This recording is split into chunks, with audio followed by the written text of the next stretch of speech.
Hello, my grieving friends. Welcome to a very special episode of Grief is a Sneaky Bitch podcast. I'm your host, Lisa Keefauver. In case you're new to the show, yes, this is a podcast all about grief. We explore the expansiveness and pervasiveness of grief in our lives. Together with my guests, we unpack the myths of grief that cause us so much unnecessary suffering. Each week, we also try to bring you skills, tools, and practices that can ease your journey a bit.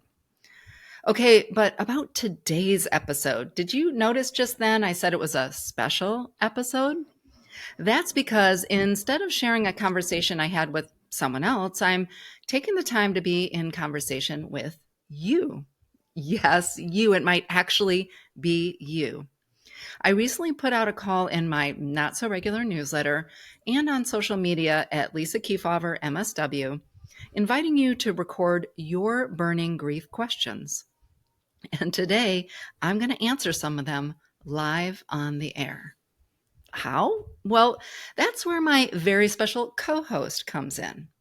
I had the great fortune of being interviewed by Kousha Navidar this summer about my book, Grief is a Sneaky Bitch, an uncensored guide to navigating loss. During our conversation on WNYC's NPR show, All of It, we also took live calls from listeners. I was so moved by the experience, so I bravely and boldly asked him if he'd be willing to co-host a special call-in episode or two with me here on Grief is a Sneaky Bitch. And to my complete delight and surprise, he said yes. Now, Kousha has screened your recorded questions, and he'll be bringing a few of you on air with us. After hearing your questions for the first time, I'll do my best to answer them, helping you feel seen and heard and supported. But before we dive in, I'm so excited to introduce you to my talented co-host. Kousha is a host, writer, and producer. He's hosted national shows at WNYC NPR, has been on-air talent at PBS. He's a former speechwriter for a member of President Obama's cabinet and a high school math teacher. Kousha's hosted and produced shows on WNYC NPR, including The Brian Lehrer Show, All of It, and Notes from America. At WGBH PBS, he helped launch the national show Point Taken, where he developed a companion YouTube series to reach younger viewers who are typically outside PBS's viewership. As a speechwriter, Kousha has written for and advised politicians, celebrities, and executives around the country. As a host, this is interesting, Kousha once wrote a sonnet for his guest and performed it on air. It was peak NPR. Kousha, now my listeners and readers know I love poetry too, but I'm not sure we can promise our listeners a performance today, or maybe can we? I don't know. That'd be great. We might give it a try. Well, welcome to Grief is a Sneaky Bitch, Kousha. I'm so thrilled to have you here today. Lisa, thank you. That was really generous. I appreciate everything that you said. A poem would be great, wouldn't it? It's Right? a good poem is great for the soul, I guess. So Absolutely. if that happens, that'll be great. But I just got to say, it was such a pleasure getting to listen to the words of your listeners. You have a great audience, willing to be vulnerable and in community. And it was my privilege getting to listen to some of the folks listening maybe right now. So thanks for having me on. I really appreciate it. I so appreciate it. So we shared, right, that I have not listened to these questions. I put a call out to our audience who I've had the privilege of meeting in person at bookstores across the country this summer and at talks, and just let people know sometimes it can be lonely and confusing and isolating to navigate this thing that 100% of us do. And so, as you said, you got a chance to listen to some of these calls, and we're going to take some here in a minute. But any themes or reflections or insights you've noticed before we get started about, Absolutely. I mean, what I was listening for was just to hear questions that folks had, and they kind of ran the gamut. And so getting to think about what was There's nothing really consistent, I would say. I think that's maybe an interesting takeaway, that grief seemed to take on so many shapes and feelings for folks, and I think that's an important takeaway. I think also these questions are really gnarly. It's Yeah. not easy, and it's not easy to do alone, I Yeah. suppose. And Yeah. you'll hear that. And I think that even just before we listened to anything, that was at the outset. But what I tried to do was listen through and just pick a handful of some of the messages that I thought would really resonate. Some of them resonated with me, which we'll get into in a second. But it was again really great. So what we can do, if you're up for it, we can just dive right in. I picked a few. I can maybe quickly set each one up, Yeah. and then That we'll would go be into it. great. Yeah. All right. Love it. Cool. Let's do Yes. it. Wonderful. So let's start off with the first one. This one, I'll say a little bit on the tail end of it, but we should just dive right in. This is Sachi, who sent you the first question. Let's look. Hi Lisa, my name is Sachi and I'm from Paulsville, Washington. I guess the short context of my loss is that in my first 2 years of college, I faced three big losses on top of other big life events and previous losses that I probably haven't grieved yet. My question for you is, how can you tackle compounding grief when you don't always know what it's from, and can it be dangerous to allow that grief to keep compounding over time? So, Sachi, I just want to say first, thank you so much for sending this message. I picked it as the first one we would listen to because it actually resonated with me Yeah. personally. Lisa, we've talked about this actually when you when you came onto my show, but Sachi, similar to you, I've gone through a number of consecutive losses, including unfortunately the death of my wife's mother, and then just 6 months later, the passing of my own father. And that was kind of a hard 1-2 punch on top of some other punches that we experienced earlier, even before that. And so your question, Sachi, about compounding grief and how you tackle it, and kind of like what's at stake, and how that can show up in your life, for me really resonated. So I just want to say thank you so much for sending that. And Lisa, for you hear Sachi talking about that and kind of trying to feel the contours of that space. What does it bring up for you? Yeah. Well, first, again, like you, thank you, Sachi, for having the bravery and vulnerability to call in, and thank you, Kousha, for sort of adding your own lens. I think so many people listening right now have had a version of Sachi's experience or your experience. I certainly have, and so I think just starting with naming and holding space for, you are in community of many people around the world who've experienced that, and not that we want others to suffer, but maybe to reduce our sense of isolation, that there's something, problematic or unique about us. I think the question around where to start is start wherever you are, start close in, as I talk about often and write in the book. I think sometimes people come to me and worry about the rank order of their grief. If it's multiple griefs, I feel like I'm grieving this loss, but not this one. And sometimes there's some self-judgment. Why am I grieving maybe the quote unquote lesser loss or the more distant loss?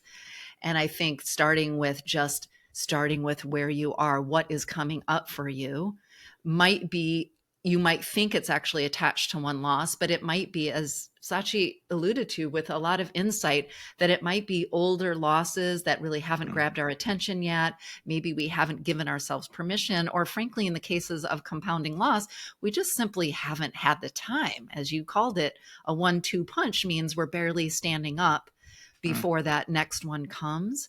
So I think starting close in, recognizing that this is going to be something that, like all grief, but in particular, you're going to have to just baby step your way through, that it's going to come in these waves, and that you're going to have to just attend to them as you can. I think reducing this sense of judgment that I have to figure it all out, or that I have to, face it with super tenacity, right? And sort of turn towards it with real force, I don't think is necessary. I think continuing to show up for yourself, creating the space as you can, depending on your life. She's in college. I heard her say too, as well. That might be group support, that might be individual support, that might be finding community, that might be the mindfulness practices or whatever resources you have in your life. But to just recognize that it is, to her question, a little dangerous to not start somewhere.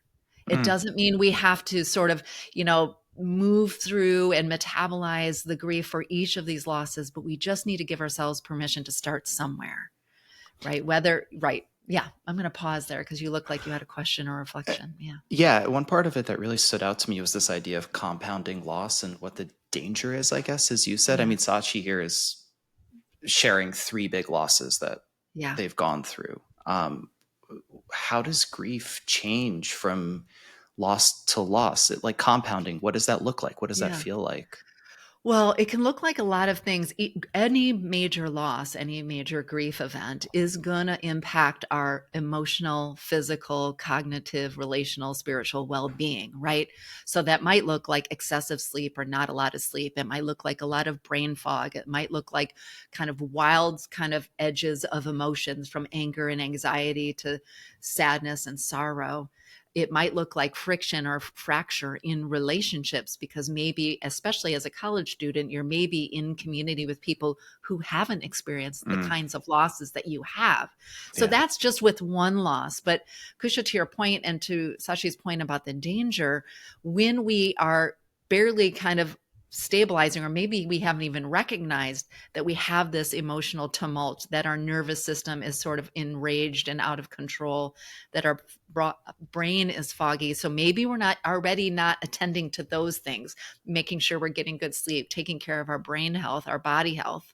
Then the second wave comes and all those same things will apply, but now we're doubled down. And so when I say start close in, which is good advice for any kind of loss, I think it's especially important for compounding grief, because the danger is you can become so overwhelmed. Your nervous system can either shut down or go into overdrive with compounding losses. One of the danger is a hypervigilance to the fact that the world now looks dangerous and that you're waiting for the other shoe to drop for that next loss. That comes from a very activated, not to get nerdy, but comes from an activated nervous system. So when I say starting close in, I mean starting by attending to the cognitive and physiological needs of your body, because only when you are in a more neutral state can you handle navigating the big emotions that are going to come with grief, the big grief waves that are going to come. So Sachi, and to you, Kousha, and to all of us who are experiencing particularly compounding loss, I really invite us to start with the basics. It's not sexy. There's no corporate sponsor who you can pay for this, right? Do you know what I mean? It's like find ways to get good sleep. Use meditation tools, which are free if you don't have your own practice. Practice breathing. Start with laying down and putting your legs up the wall. Write in a journal. These are all things that can help discharge that really sort of outsized reaction we're going to have, of course, to this profound or these series of profound losses. Starting there helps us a little bit. The reason it's important is the prefrontal cortex, or just the smart, advanced part of our brain, goes offline when we're stressed.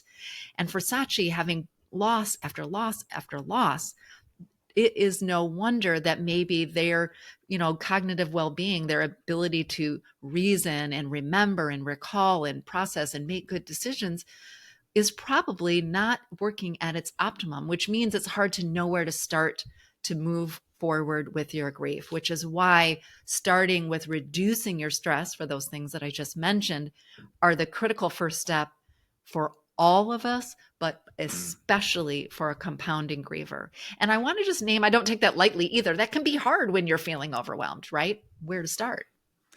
When you said that you're waiting for the other shoe to drop and I'm going to use my own words here, but your Yes. sleep goes out the window and Yes. you have to lay down and put your legs against a wall. That basically describes one entire year of my life. Yes. Yes.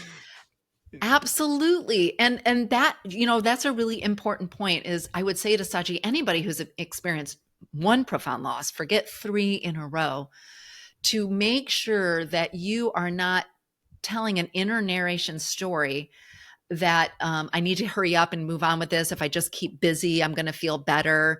I'm not entitled to spend a year on the floor with my legs up the wall. I mean, hopefully or presumably you did a few other things in there, right? But Yeah, I mean, think there was food involved there's from time food, to right? time. Yeah, There you absolutely. go. But to that point, which is, I think we need to right size and give ourselves and claim back, I would say, the permission that we have to move slowly, move through the fog of grief, take our time, use those baby steps, use whatever resources, try new ones, because the skills that served you maybe in past things that maybe were breakups or other losses may not serve you this time around. Mm. So to bring a real curiosity and experimentation, but mostly permission. And I can't have a conversation about permission, self permission giving, without naming that we live in a grief illiterate culture. She is probably part of a university system. We're all part of work systems, et cetera, that aren't particularly generous when it comes to taking your time, when it comes to understanding the physical, psychological, emotional impact of grief. And so I don't say that lightly when I'm asking you to claim back your right to slow down, to sleep, to meditate, to rest, because I know there's a lot of external pressures. So the degree to which you can resource yourself with people who understand what grief really is, what it really takes to move through grief, that's going to be your next best step. And I think it's worth mentioning that, to your point about seeking community and starting where you can, sending a message is a huge Yeah. step. And so, Sachi, just from one person to another, thank you for making that step. And I see that. I'm sure you see that as well, Lisa. Absolutely. I think there was so much bravery and courage. And the fact that Sachi named that and called in means that they recognize that this is something worth attending to and that Yeah. this is a priority for them. So, Sachi, thank you so much. Let's go on to the next voicemail that I heard that I thought was definitely, the second voicemail that I thought was definitely worth sharing on the show. This is from Robin. Let's take a listen. I lost my husband of 37 years 4 months ago, and I have my children and family trying to tell me that I need to just start doing all these things, and I am not at the point where I want to start doing things. So how do I tell them that it's time, that I need more time to grieve the loss of my best friend and partner? How do I tell them to let me be? I still need to be in the moment, missing him. So they're not that concerned. So they're not so concerned about me thinking that something's terribly wrong. So, first of all, Robin, thank you so much for sharing that. And I'm so sorry for the loss that you've experienced and that you're going through. And Lisa, when I heard this message, I thought of you, which is part of the reason why I wanted to share it now. And I think this question that I hear about how do you tell people in your life what you need, especially as that need kind of either stays the same or starts to evolve, is quite difficult. And I was really eager to hear what you thought about that.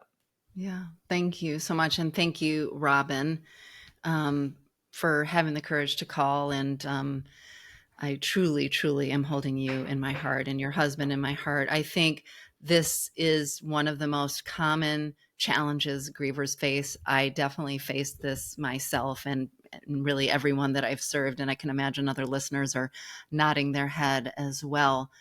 I think we start with recognizing, which it sounds like Robin already does, that only she knows best what she needs, because no one else has lost their best friend and husband of 37 years. And so nobody else can really understand what is required for her as she navigates this loss. So I think naming and getting in touch with our own needs, even as we don't really know. I think one of the challenges Robin might have faced, and I know I've said to people when people ask me, what do I need? My answer might have changed every day as far as the day-to-day needs.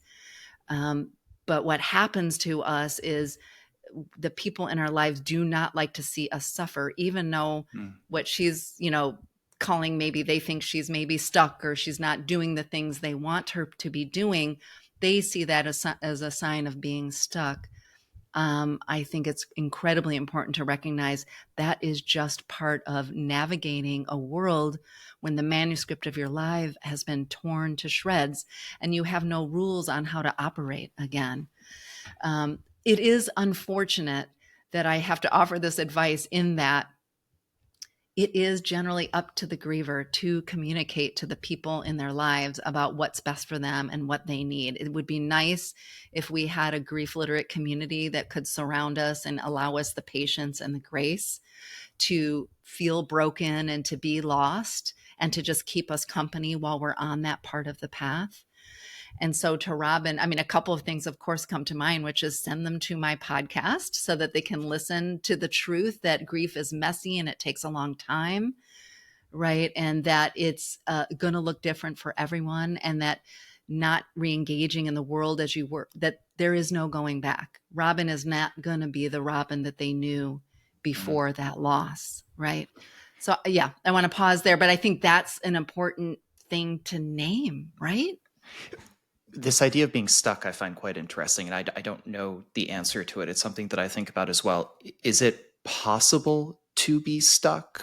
If so, are there signs to look for, or is that a false premise? I think it's a little bit of a false flag. Now, I will say there is, of course, caveats. If you are years down the road away from your loss, you've gone to therapy, you've sought support, and day to day, minute to minute, you feel exactly the same way you did year one, then we might want to be looking at some more, intense interventions.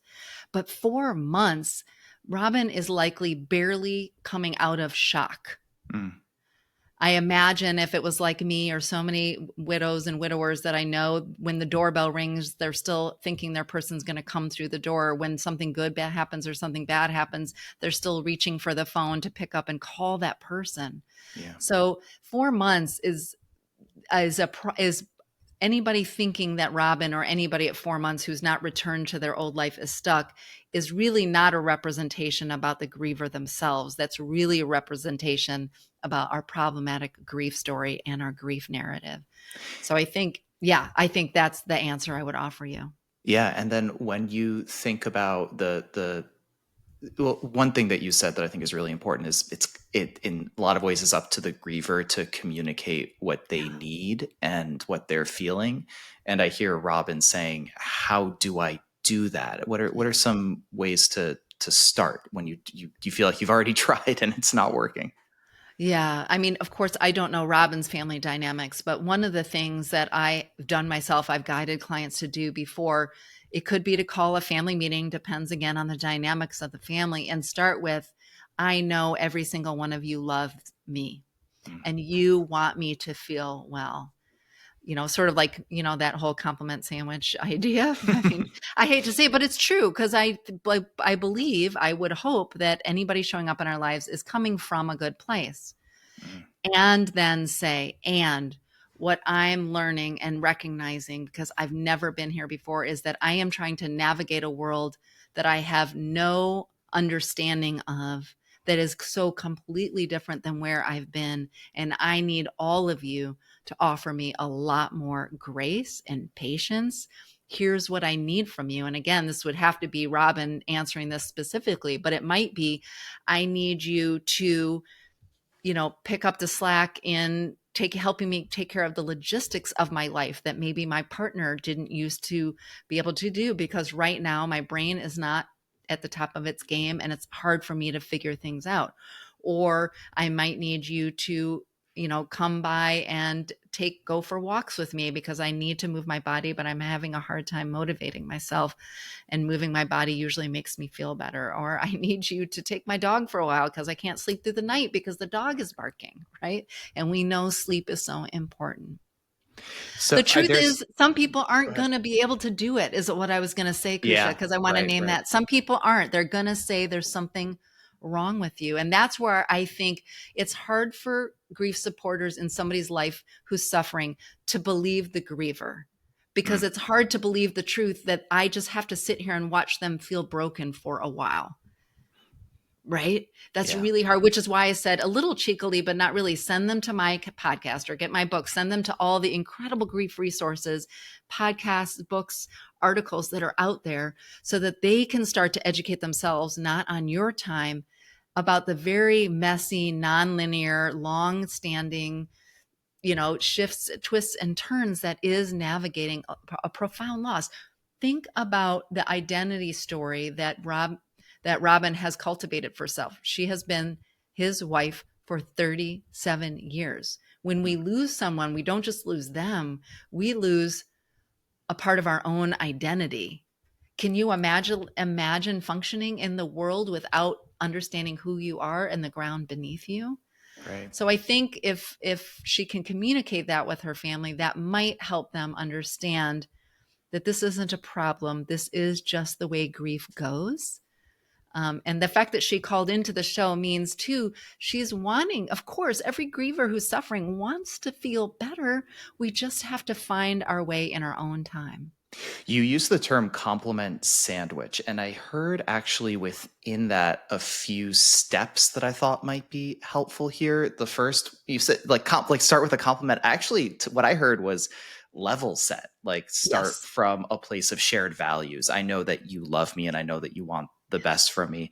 The next thing that I heard was being actionable. Here are the ways that you can help me out going for a walk. And the third one was being honest and very forthright with, this is where I am sitting in space right now. And not for nothing, Lisa, but how frustrating must it be to have been the one to go through a loss and then to have to navigate this as if you're thinking about giving feedback at work or like navigating some political interaction kind of thing. It's a tough sandwich to eat, I would say. It is very difficult. It is so hard. One of the chapters in my book is called Why Going Places and Seeing People is Exhausting.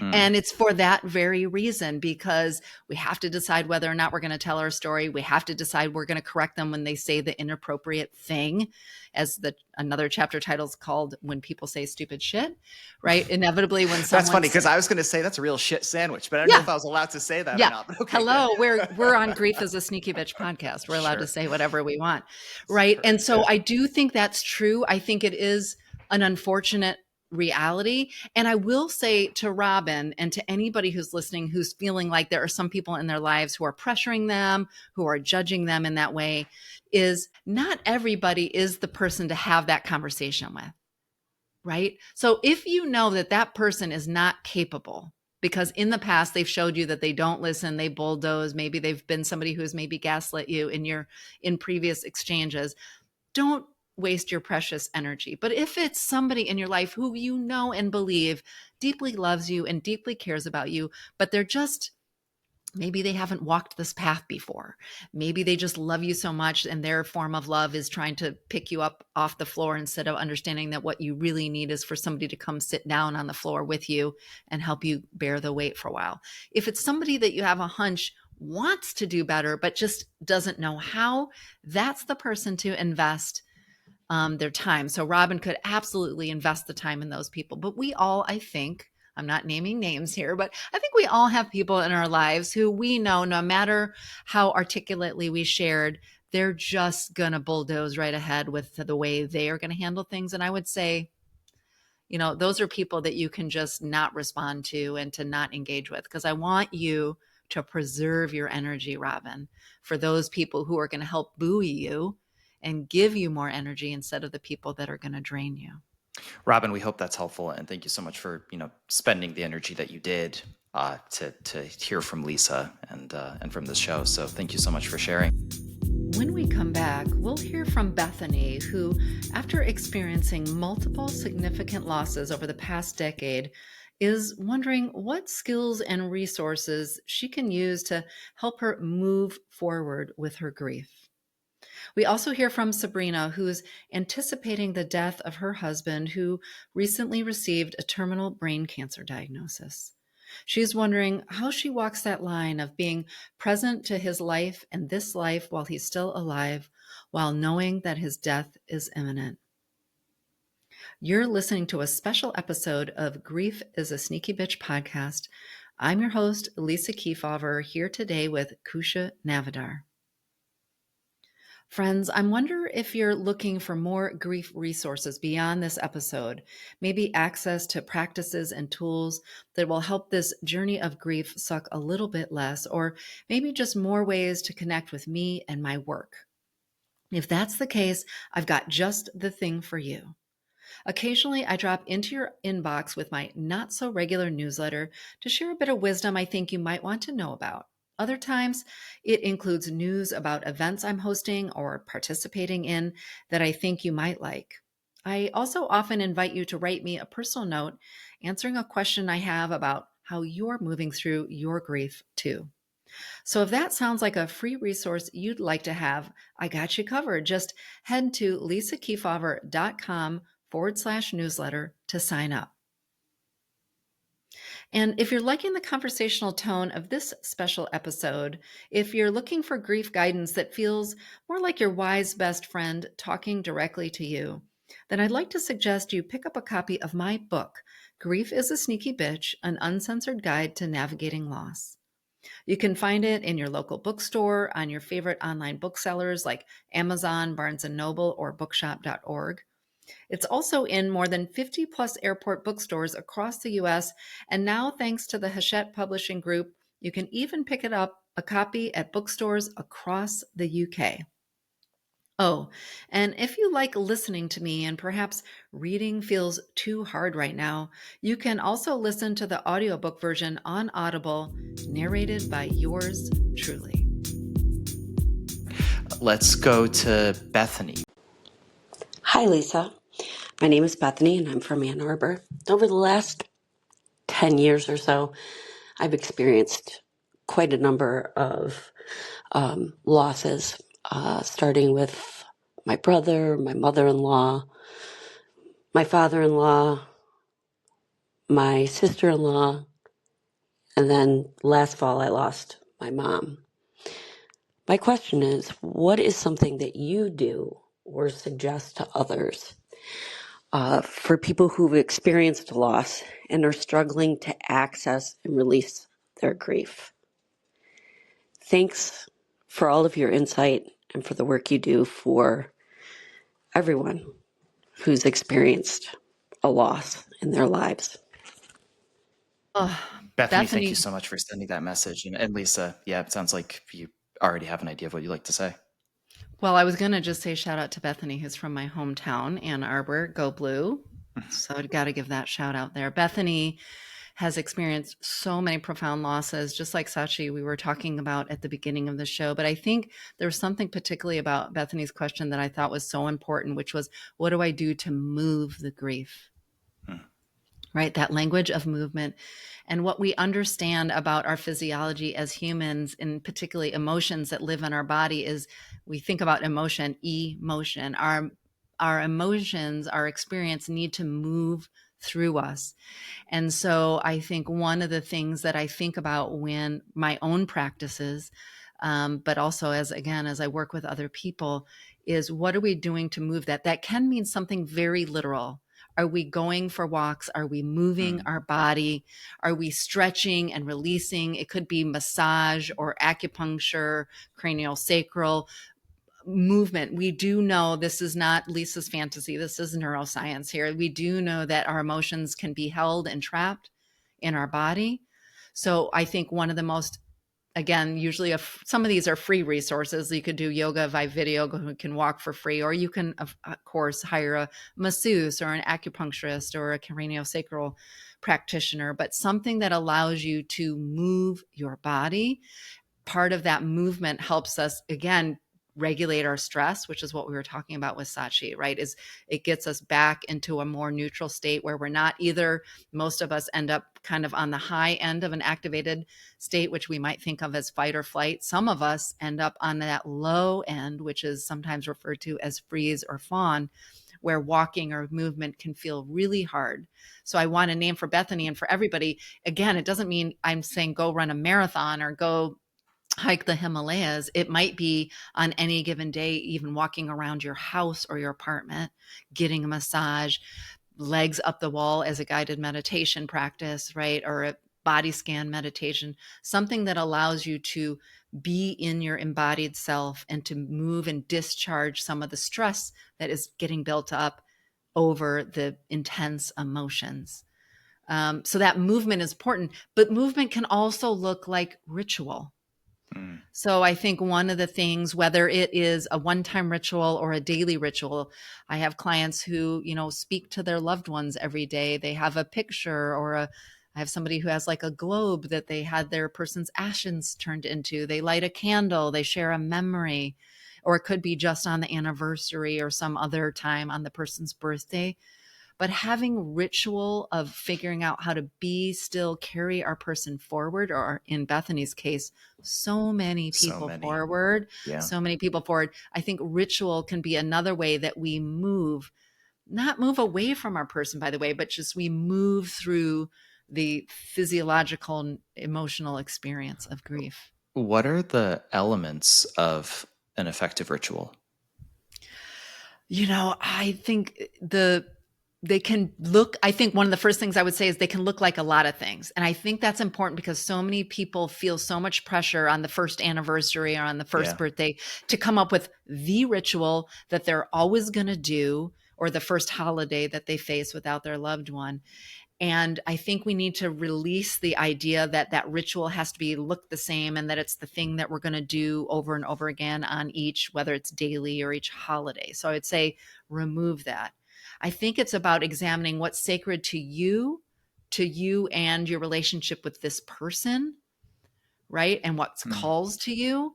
So yes, you can look online for great ideas of rituals. As I said, lighting a candle, talking to the person, sharing a memory with a friend. It can look like things that other people do, but don't let that get in the way of what feels intuitively important to you. It might be putting on a favorite song that the two of you shared and dancing around your house. It might be volunteering somewhere in Yeah. honor of your person. It can look like anything. It's really about checking in for you what feels right. And then I think there's some communion. So whether it's talking, whether it's writing, whether it's sharing a memory, whether it's holding that person's image in your mind, it could be looking at an image of the person again. And this goes for non-death losses too. But in the case of Bethany, I wanted to name that. It might be a gathering or a photo of the people in her life that mattered. So I think those are the key components of ritual. It's about showing up. It's about listening in to how do I want to be in the presence of this person or these people? How do I want to integrate them into today and carrying them forward in my life? And it can look different every time. Yeah. Yeah, so that I think is a key thing that I don't know that I've necessarily thought of before, but you're making a distinction, I hear at least, between the idea of ritual versus the idea of tradition.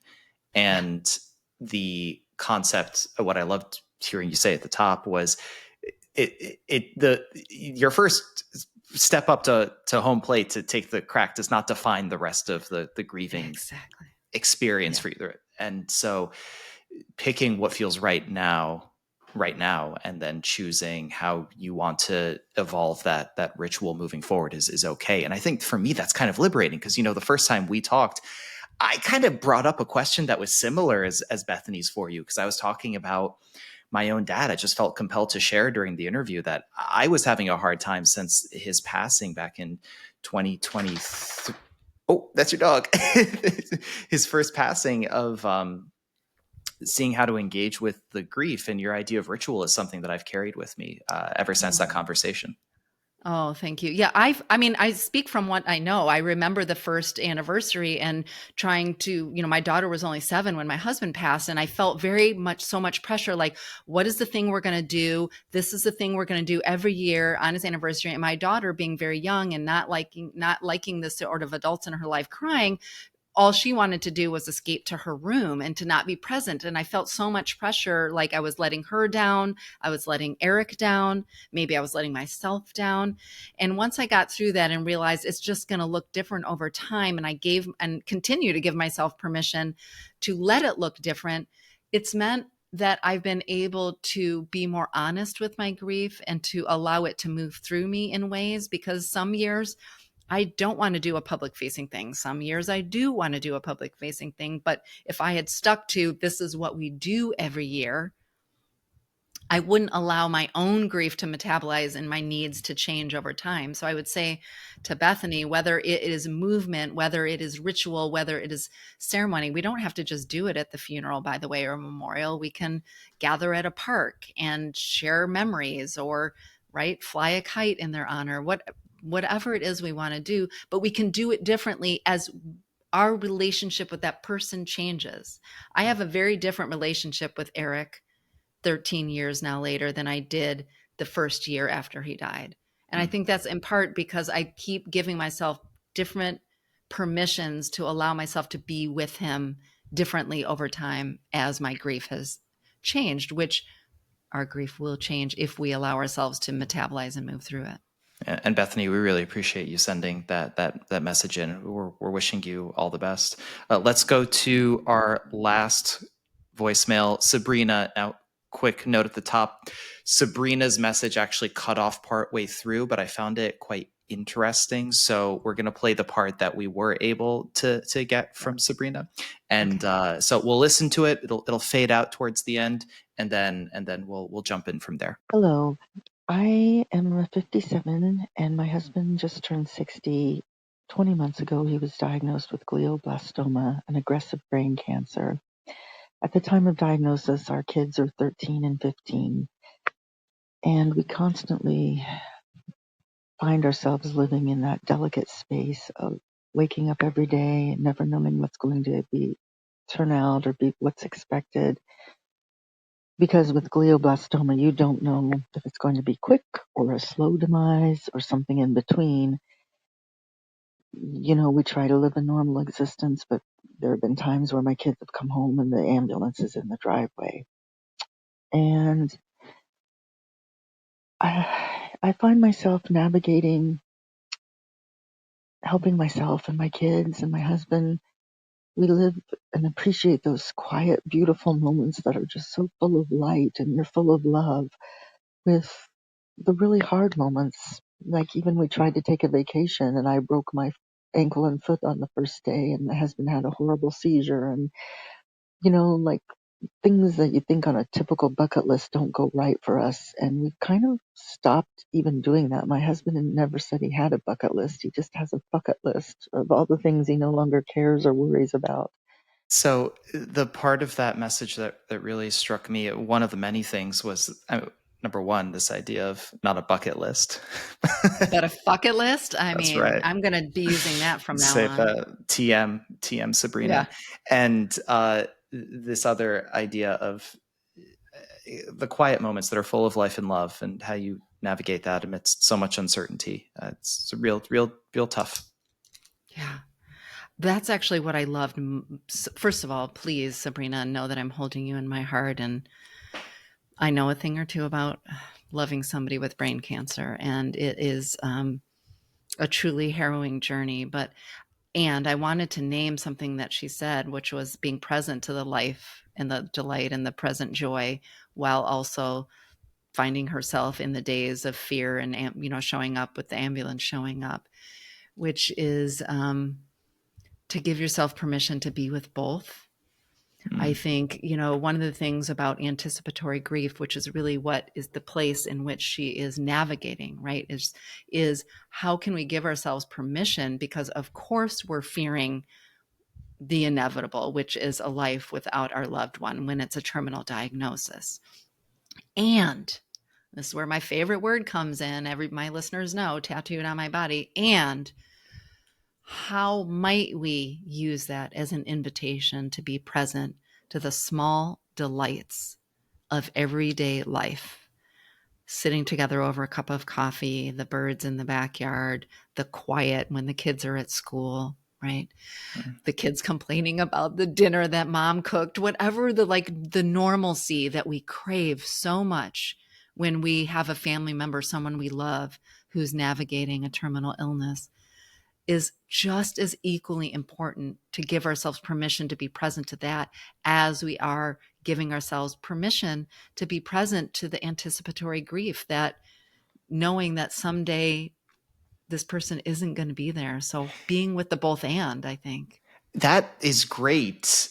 And also tough, I think, when I hear Yeah. that. I'm like, how do I give myself permission? If I could, then I would just say, Kousha, you have permission, but it Yes. feels harder than that. It does feel harder than that, although I would say, at least as I heard Sabrina, I think that's what I heard her naming, which is like she's trying to be present to it. And I think the permission is like sometimes you're not going to be able to be present to it. And to just catch yourself when you're shoulding, as I say, all over yourself, Right. where maybe you're having a moment of delight and then you hear your sort of inner narrator saying, how can you be, enjoying this cup of coffee when you know what's coming? And then to catch that inner narrator and say, actually, it's because I know what's coming that I'm making a choice to be present to the delight of this cup of coffee with my husband. And then there are going to be times where the force of grief is so powerful. It's going to take you to that place of wondering and worrying and being concerned about what's to come when that person's gone, and to allow that to be okay too.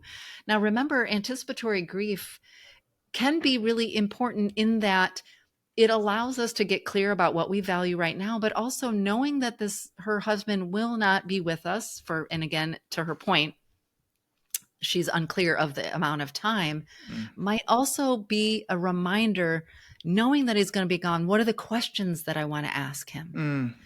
Have we had the conversation about what he wants in terms of the medical interventions at the end of his life? Have my kids told them the things that they want him to know? Has he told my kids the things either in writing or in person? Have we collected the stories? I've had folks on my show talk about their parents knowing they were passing, teach them how to change the tire on the car, and like, what does it mean to, negotiate your first house purchase, or, that anticipatory grief can feel hard and difficult. And it can also be an invitation for us to figure out, what are the conversations we want to have? What are the lessons we want to impart? What is the wisdom that we want to share, given that we have time? Because, by the way, not everybody has time to have those conversations. Right. When I listen to you, two things really stand out. If I had to put them into buckets of what you're describing, the first kind of sounds like, and this is my metaphor here, so fix it for how wrong it may or may not be. But first one kind of sounds like riding the wave. Like, in the moment, if you have this thought, address it, and if you can, put it to the side and allow yourself to feel the love of the coffee in the moment. Or if it's overwhelming, allow yourself to ride through that as well. Learn to ride the waves of emotions. And then the second one is, which I found really interesting, is using the signals that you have as invitations for investigation and maybe helpful actions. Like you're saying, this is what I'm hearing myself think right now. What does that mean about what's left unaddressed, maybe, or what I could be doing? I think that's really powerful. Now, is that fair, what I just said? Yeah, I think it's fair. And I absolutely, riding the waves of grief is a very well-known metaphor. So you're right on the target. And I think the themes to both of what you were just talking about that I want to reiterate to Sabrina, but to Bethany, to Robin, to Sachi, to everybody who's listening is, and I name this with it being hard, because when the intensity of our grief emotions come on us, it's hard to not either grip so hard to them that we feel like we're sinking or being buried by them, or push them away.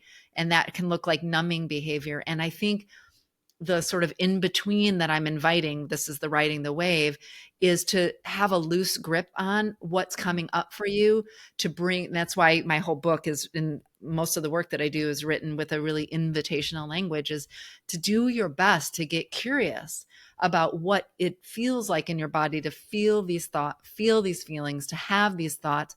What might it offer you? Who might you want to communicate it with?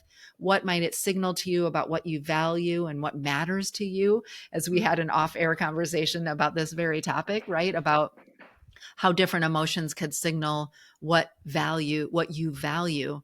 And I recognize that isn't always easy to do in the moment. So the invitation is to practice being with. I had a meditation teacher Kousha once, who said to me when I would have big feelings and then feel feelings about my feelings. Right. Have you ever been that, right? Like Oh, yeah. I had some feelings and then I had some feelings about my feelings. And usually those feelings were judgmental and they had an inner critic sort of sound to them. And,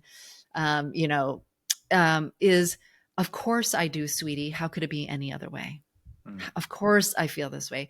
And if we can lean inward with some real deep self-compassion, even if it feels fake in the beginning, which it does for so many of us, right? Just to say to yourself, Sabrina, when you feel a wave of being present or feel a wave of the anticipatory grief, and it's hard to be present to the delights of every day, just to say to yourself, hands over heart. I'm a big believer in offering yourself that gesture of care, hands over your heart, and to say, of course I feel this way, sweetie, to call yourself something kind. How could it be any other way? And the minute we don't resist or grab on with judgment, the quicker that emotion moves through us and the more we're able to allow it to teach us what's the next best thing we can do in this moment. Back to where we started in the beginning. How do we start close in? Once I ride that wave, and now what? Do I want to make a practice of being present for morning coffees with my husband? Do I want to get the kids around a table with my husband and have a conversation about end of life decisions?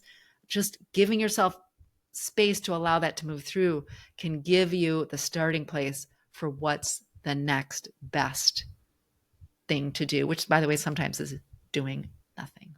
I love that. And I think I need to find the name I would like to call myself internally, whether it's sweetie or something else, but that really does feel nice and loving. And Sabrina, thank you so much for sending that message. And we're thinking of you. Lisa, those are all the messages for this go around. This was an amazing conversation. And Kousha, I'm going to give you a shout out really quickly. I so appreciate the way that you heard with such care these questions. And I think it's so powerful for these listeners, and I know our broader audience, to hear another voice besides my own, who's also walked grief as you have walked this path, to hold tender and to acknowledge and recognize even in yourself some of these shared themes, even though they were each different, that there's some things that we all navigate. So I so appreciate that. Listeners, whether you were the person who asked the question, a shout out to Sachi and Robin and Bethany and Sabrina. Thank you so much. Or you're one of the thousands of grievers just listening. My hope is that you also feel seen and heard in your grief. Perhaps you learned something that might help you navigate the loss with a little more ease, or at least feel better equipped to show up for a griever in your life. If you have a question you'd like answered, why not record your own? And we might just answer it live on air during our next special episode of Grief is a Sneaky Bitch. Here's what you do. Just 3 steps. You visit speakpipe.com/grief is a sneaky bitch live. I'm going to link it in the show notes and on my website at lisakeefauver.com. So don't worry if you didn't get that down. When you arrive there, you click the link to record, and you, like our listeners did today, you share your first name, where you're from, briefly share the context of your loss, and then ask your question. Oh, and make sure you're subscribed to the show wherever you're listening to this episode so that you're notified when the next one drops.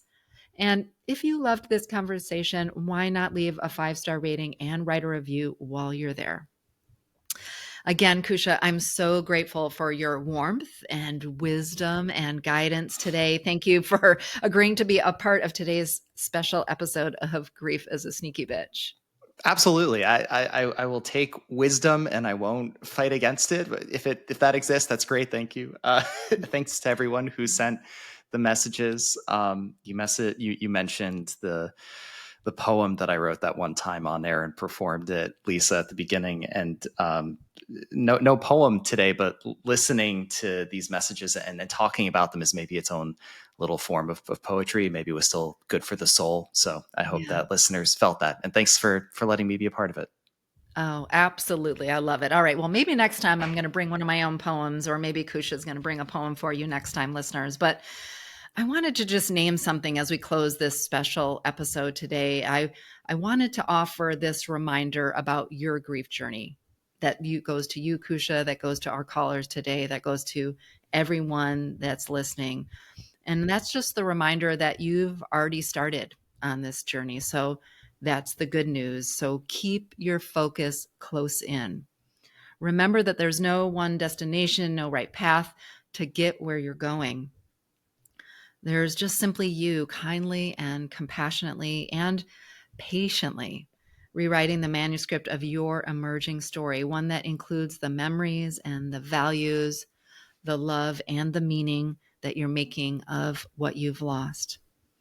So until next time, my dear listeners, I see you, I hear you, and I'm holding you in my heart.